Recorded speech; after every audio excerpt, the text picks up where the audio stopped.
Hello everybody, this is Jyotsna Ramachandran here. I have been invited by IBM to speak to their women employees on the occasion of the International Women's Day, and I'm not sure if I'll be able to take a video inside their office, and therefore I'm just recording this practice video that I'm doing at home. So this is how it's going to be like.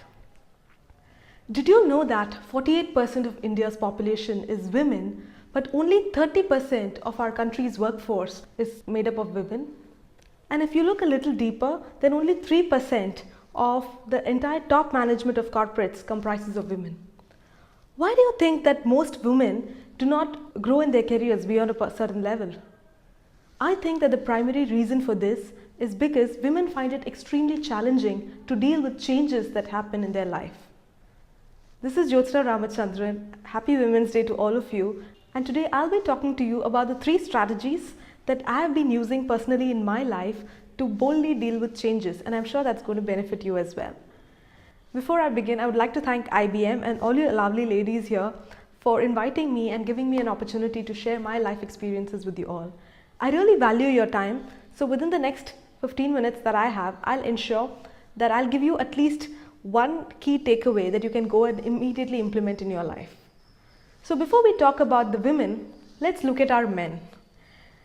Again, I don't have anything against men because I totally love all the amazing men in my life. But if you take a look at men, whenever they go through some kind of a change in their life cycle, be it getting married or becoming a father or even losing a loved one, they quickly deal with that change and then they refocus on their career and go ahead. However, we women, not just in India but globally, find it extremely difficult and we struggle with changes and we are not able to refocus on our career. The reason being, I think that most women take up the primary role or the primary responsibility in every role that they play, be it that of a mother or a wife or a daughter-in-law, and therefore when changes happen around them, they start to concentrate on that and their career and all their other priorities take a back seat. In fact, I know so many women in my own city, Chennai, who leave their job at the peak of their career just because they want to sit with their children who are in their 12th board exam and help them to study. So that's how we are. So inherently women have to focus on a lot of other things. However, these 3 strategies that I'm going to share with you have really benefited me and I'm sure they'll benefit you as well.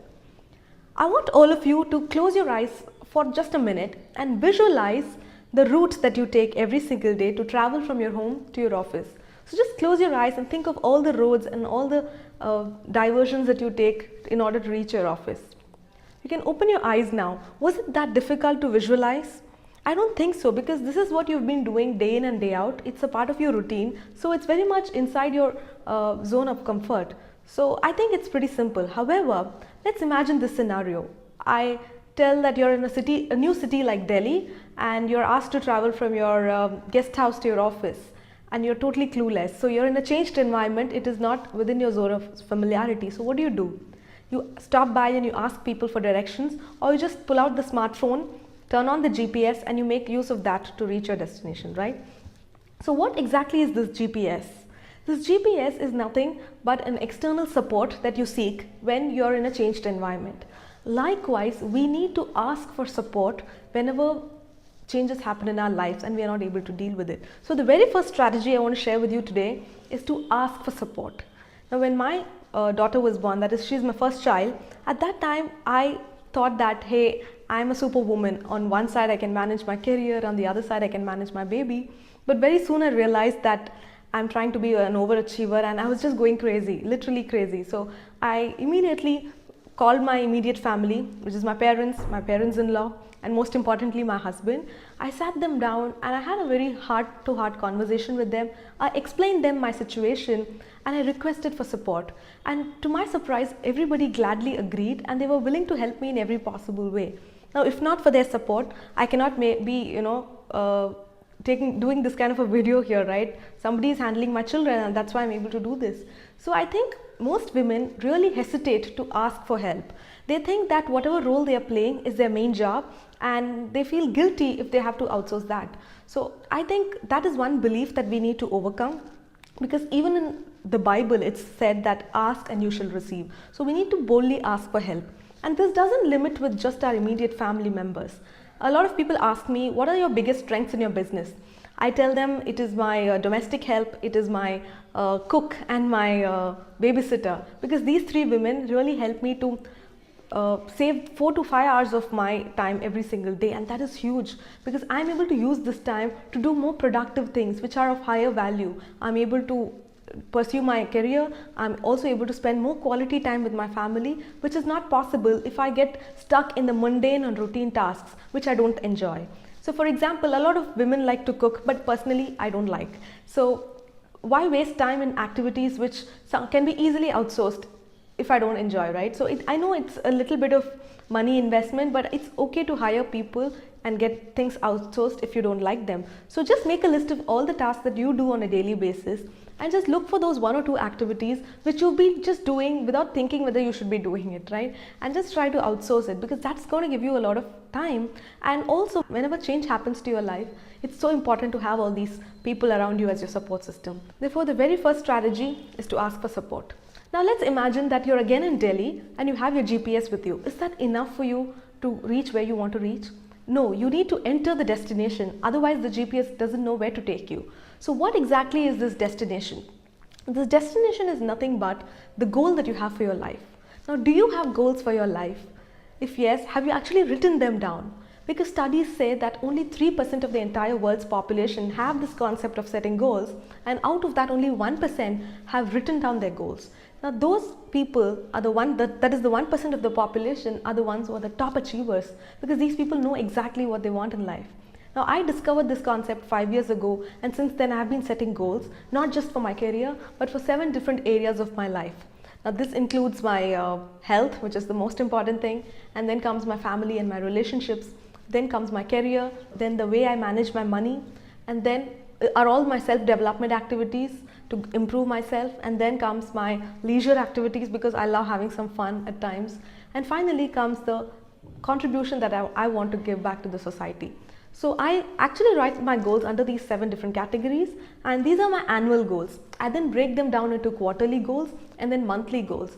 What happens is this really helps me to plan my weeks and days in an effective way. So I just focus on activities that lead me towards these goals. So I highly encourage you also to write down your goals under categories that are important to you. It need not be the 7 categories I mentioned. So ask yourself which is important to you, and please write down your goals. Now, how is writing down your goals going to help you with change management?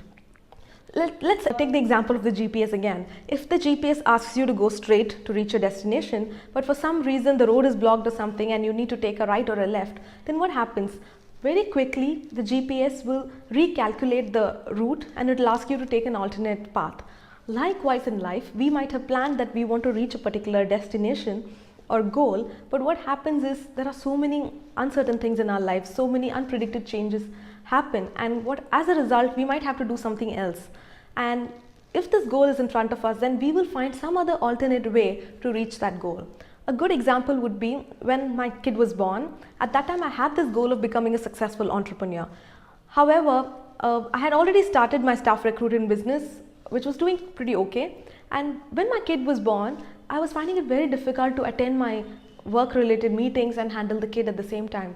But because this goal was in front of me, I started thinking, what else can I do? I wanted to work from home so that I can be closer to my kid, but at the same time I wanted to do well. And that's how I started my book publishing company, Happy Self Publishing, which is a completely online business, and it allows me to work from home. So if I had not set that goal of becoming a successful entrepreneur, then maybe after the birth of my child I would have taken a different tangent in my life and maybe given up on a lot of my dreams.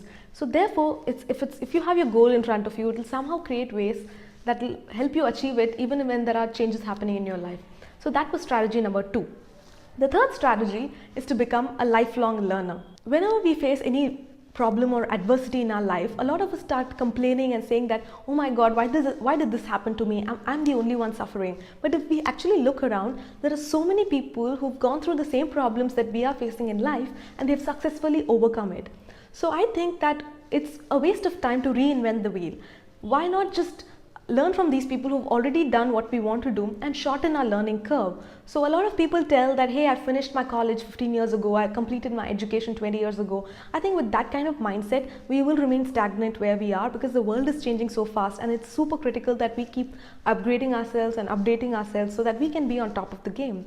And how do you go about learning from all these people? I think the first thing you should do is select a few people whom you really look up to, and then start reading their books, or just follow their blogs or watch their YouTube videos. So this is like an almost free way to learn and just get inspiration and directions from people who've already done that.